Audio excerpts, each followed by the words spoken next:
Assalamualaikum warahmatullahi wabarakatuh. Bukan lebah sembarang lebah, lebah terusik memburu mangsa. Bukan sembah sembarang sembah, sembah patih meramu kata. Tenun dibentuk tanjak warisan, pakaian panglima abdi istana. Pantun tak lapuk di tetak zaman, warisan budaya mesti dijaga.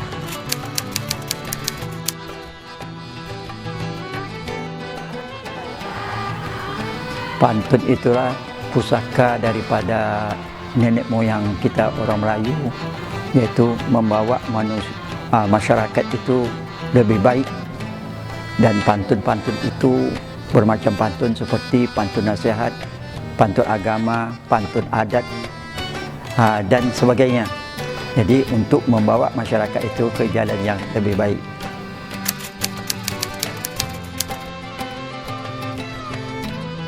Kalau pantun itu artinya seperti menasihati masyarakat itu secara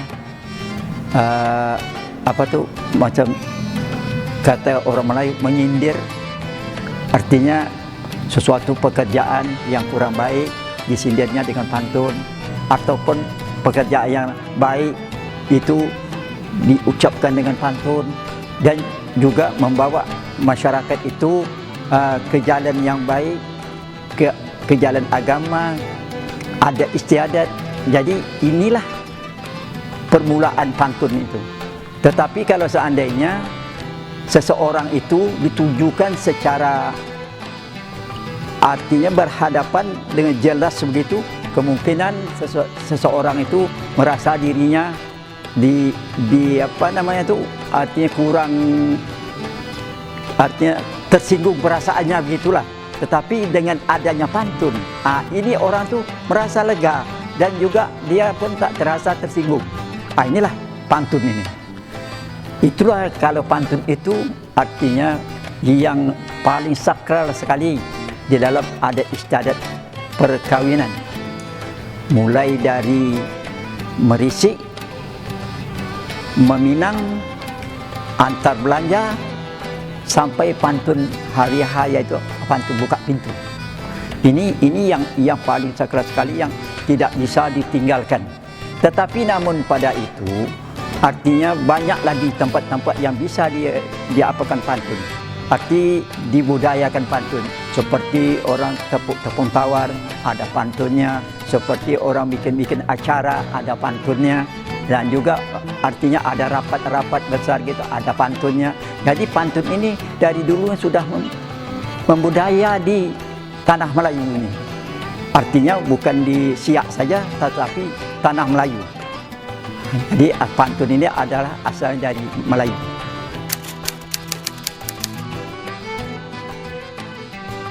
Dan kalau pantun itu menunjukkan artinya kemelayuan dia, berarti orang Melayu itu pandai berpantun. Inilah makna dia. Dan juga ada juga seperti pantun yang dari Betawi itu kan, itu pantun artinya 2 bait aja pantunnya, arti AB aja, AA saja. Tapi kalau pantun Melayu kan AB.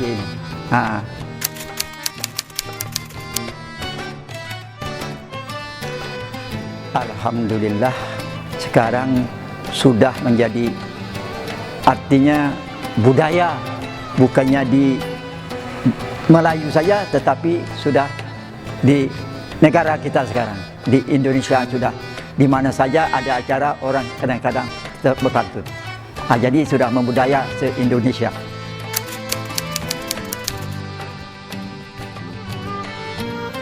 Jenis-jenis pantun itu tadilah. Ada pantun antar belanja, ada pantun nasihat, pantun adat, pantun agama. Banyak bermacam-macam pantun sesuai dengan kondisi dan situasi waktu itu.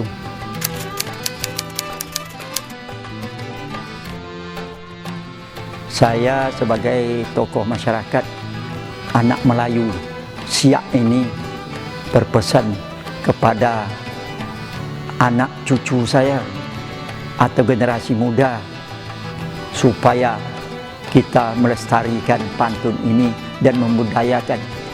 Yang utama adalah daerah kita, dan jangan sampai pantun ini lenyap di bumi kita ini. Inilah pesan saya. Sungguh cantik tepak kayu ditutup dengan si benang emas. Memanglah cantik pantun Melayu, tak lapuk di hujan, tak lekang di panas. Karet tembaga jangan dituang, kalau dituang binaso besi. Adat lembaga jangan dibuang, kalau dibuang binasolah negeri. Jadi inilah perlunya pantun. Janganlah adat kita ini buang, ataupun pantun itu tidak lapuk hujan, tidak lekang di panas. Inilah yang jadi kebesaran kita orang Melayu ini.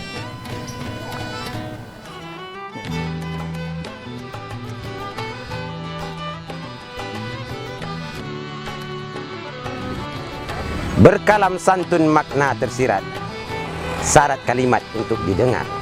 Di dalam pantun ada nasihat, nasihat bermuat, tunjuk dan ajar.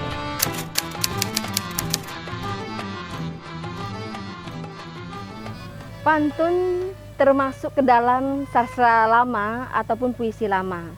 Di dalam pantun itu ada syair, ada gurindam, ada senandung, kemudian juga ada talibun dan karmina. Nah, pantun di Indonesia, di negeri Melayu ini terkenal dengan kata pantun. Namun kalau kita lihat istilahnya di negeri Jawa, di daerah Jawa, pantun itu kita lebih kenal dengan parikan. Kalau di Sunda adalah paparikan. Kemudian kalau di Mandailing namanya ende-ende. Dan kalau di Aceh namanya adalah rejong. Nah, kemudian pantun sering sekali menjadi sebuah kebanggaan masyarakat Melayu Nusantara yang biasanya digunakan dalam adat tradisi.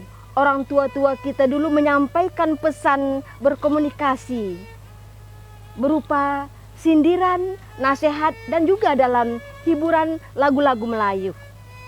Dan juga pantun biasanya digunakan dalam acara-acara peresmian, acara-acara kenegaraan yang digunakan untuk penyedap sebagai ungkapan rasa dari apa yang dirasakan oleh seseorang. Nah, kemudian kita juga mengenal jenis-jenis pantun yang ada dalam kehidupan masyarakat. Ada pantun adat. Nah, pantun adat contohnya, ikan berenang di dalam lubuk, ikan parang dalamnya panjang, adat Pinang pulang ke Tampuk, adat Sirih pulang ke Ganggang. Nah, itu adalah contoh dari pantun adat.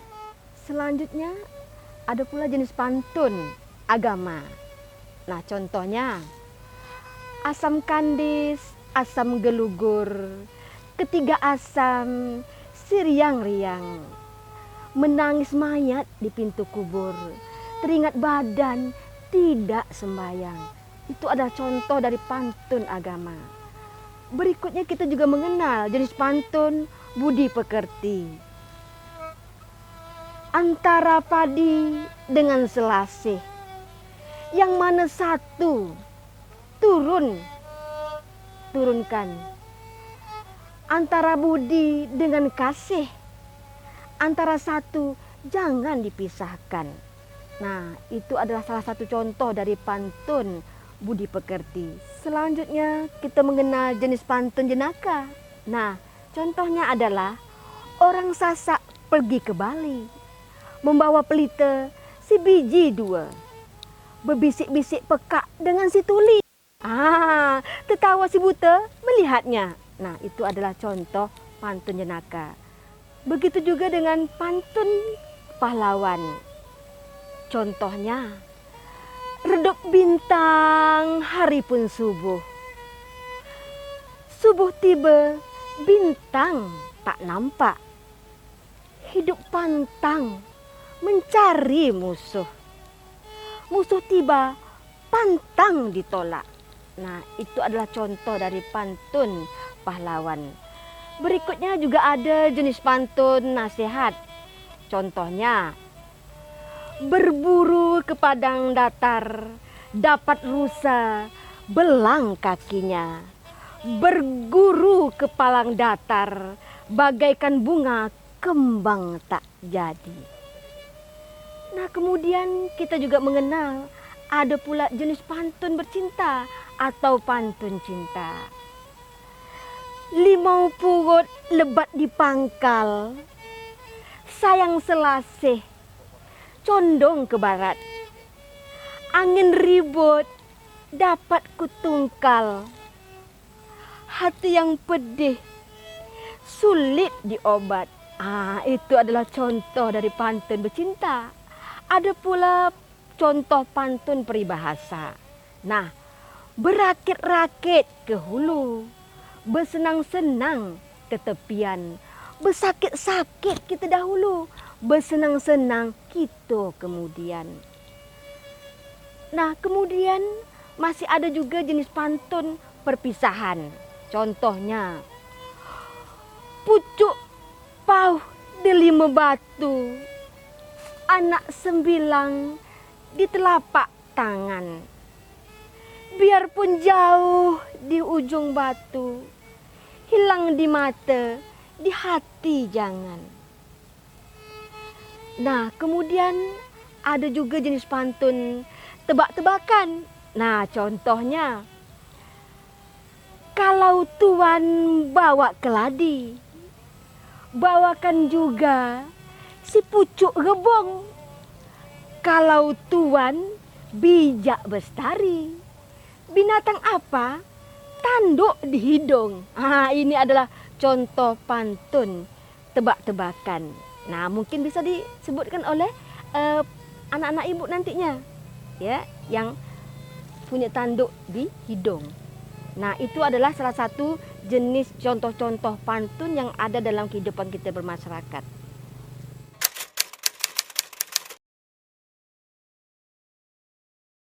Nah, selanjutnya kita akan mengetahui bagaimana cara membuat pantun.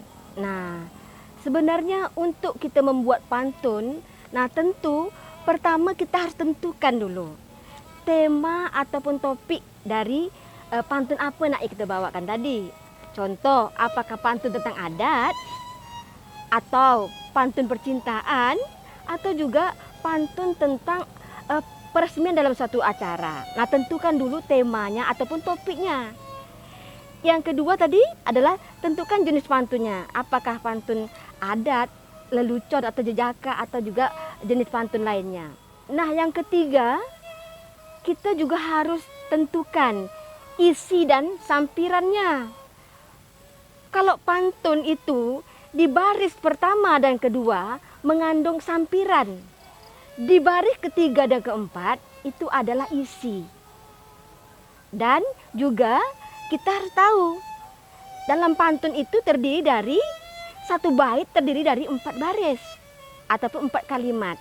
Nah, kemudian dalam membuat pantun itu sebaiknya juga bersajakkan ABAB.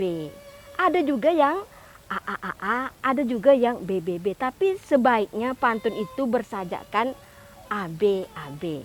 Nah, kemudian juga di dalam membuat pantun itu juga terdiri dari suku katanya. Suku katanya juga harus mencapai 8 sampai dengan 12 suku kata. Nah, jadi sehingga nanti tercermin dalam suku kata itu ada 8 sampai dengan 12 suku kata. Nah, itu cara kita dalam membuat pantun, terutama pada generasi muda.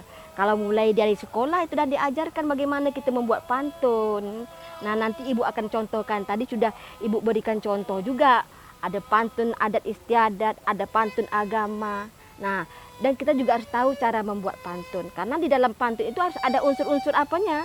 Nah, unsur salah satu cara membuat pantun. Ya, tadi ada pantun itu terdiri satu bait terdiri dari 4 baris. Kemudian tadi dah ibu sebutkan ya. Nah, itu salah satu dari unsur-unsur yang terkait dalam membuat pantun. Nah, kemudian nanti ibu akan berikan beberapa contoh pantun yang untuk menguatkan generasi muda agar lebih mencintai kearifan lokal. Pantun ini sebagai warisan budaya tak benda yang diakui oleh UNESCO mulai tahun 2020 kemarin, yaitu tanggal 17 Desember 2020, pantun sebagai warisan budaya tak benda dunia. Nah, untuk itu kita sebagai generasi muda harus melestarikan, mengembangkan budaya berpantun kepada anak-anak didik dan juga pada generasi muda agar ini tak hilang di telan zaman. Pantun tidak hanya sekedar di acara saja, tapi tidak menjadi sesuatu yang mendarah daging bagi masyarakat kita orang Melayu, khususnya di Riau maupun di negeri Melayu Siak Seri Indrapura. Nah, untuk itu Ibu akan berikan beberapa buah pantun penutup untuk kegiatan kita pada materi pantun hari ini. Sejak kecil sudah dituntun baik laku bebudi bahasa. Mari kita galakkan budaya berpantun, adat tradisi budaya bangsa. Sungguh elok baju kebaya, motifnya indah lagi berseri. Acara pantun ini sebagai upaya menjadi adat tradisi negeri. Tunjuk ajar mohon diberi, adab utama sopan dan santun. Kita jaga budaya negeri. Orang Melayu memang pandai berpantun. Nah, itulah tadi ada 3 buah pantun penyemangat kita untuk melestarikan pantun di negeri Melayu kita. Ibu sudahi. Wabillahi taufiq wal hidayah. Wassalamualaikum warahmatullahi wabarakatuh.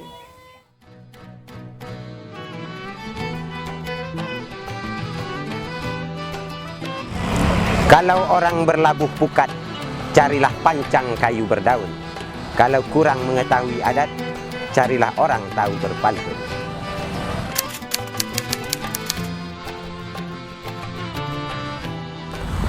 Pantun merupakan salah satu wasana sastra Melayu yang sudah terkenal di Asia Tenggara, seperti Malaysia, Singapura, Thailand, Brunei Darussalam, dan juga Indonesia sendiri. Pantun berakar dari kata tun, yang artinya deret atau baris. Dalam masyarakat Minangkabau, ini diartikan sebagai panuntun atau penuntun. Sedangkan pada masyarakat Melayu Riau, ini lebih sering diartikan sebagai tunjuk ajar. Karena di dalam pantun terdapat kehalusan budi, sopan santun, dan kebaikan orang Melayu. Dan ini kaitannya dengan etika. Sedangkan sebagai karya sastra, pantun mempunyai nilai estetika. Ini baru bisa dirasakan setelah pantun itu dipertunjukkan atau dipertontonkan di hadapan orang banyak, seperti di acara-acara adat, acara perkawinan misalnya, sehingga pantun menjadi tradisi yang kuat dalam kehidupan masyarakat Melayu. Mengutip apa yang pernah disampaikan oleh almarhum Ayahanda Tanes Effendi, di mana orang berkampung, di sana pantun bersambung. Di mana ada nikah kawin, di sana pantun dijalin. Di mana ada orang mufakat, di sana pantun diangkat. Di mana adat dibilang, di sana pantun didulang. Di mana adat dibahas, di sana pantun dilepas. Dan pantun adalah merupakan salah satu komunikasi yang baik di dalam masyarakat Melayu. Karena di dalam pantun terdapat nilai-nilai luhur, norma-norma agama maupun norma-norma yang berlaku dalam masyarakat. Walaupun penyampaian norma-norma tersebut bervariasi, ada yang melalui kelakar, sindiran, nyanyian, dan sebagainya.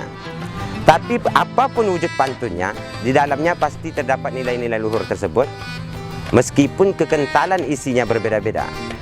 Ini tergantung pemahaman dan kecerdasan seseorang dalam mengubah dan menyampaikan pantun. Kreativitas dalam berpantun ini menunjukkan kecerdasan orang Melayu dalam berbahasa. Sampai saat ini, pantun masih memiliki posisi penting di tengah-tengah masyarakat.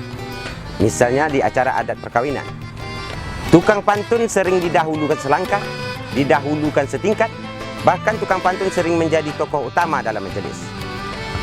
Sebenarnya siapa saja bisa berpantun, siapa saja bisa mengubah pantun.